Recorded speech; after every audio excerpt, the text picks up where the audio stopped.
మనము నిజముగా దేవుని సంఘమైతే, దేవుని ప్రజలమైతే, దేవునికి ఇష్టలమైతే, ఆదివారం ఆరాధనలో ఎంతమంది కనబడుతున్నారో అంతకన్నా ఎక్కువ మంది విజ్ఞాపన ప్రార్థనలో కనపడాలి.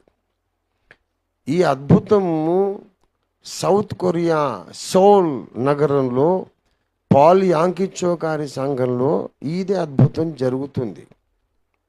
మీరు ఇంటర్నెట్లో సెర్చ్ చేయొచ్చు.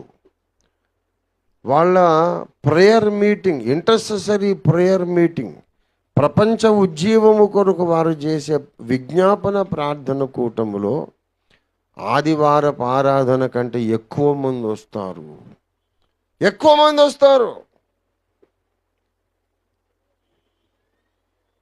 ఆదివారం ఆరాధనకు తక్కువ వస్తారు.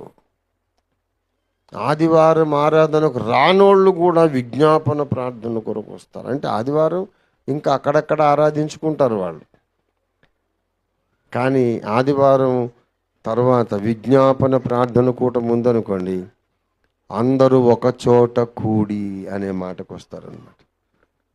రొట్టె విరవడం అక్కడక్కడ విరుచుకోవచ్చు, కానీ ఉజ్జీవము కొరకు ప్రార్థించేటప్పుడు, కడవరి వర్షం కొరకు ప్రార్థించేటప్పుడు ఏం చేయాలి? అందరూ ఒక చోట కూడి ఉండి.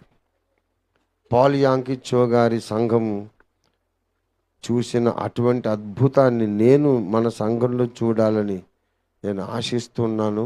అదొక్కటే మన భారతదేశ సమస్యలకు అన్నిటికీ పరిష్కారం.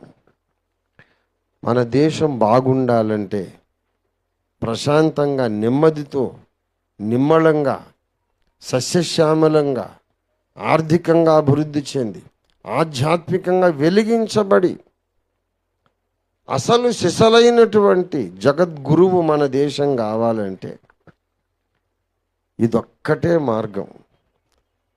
ఆయన దిగి రావాలి.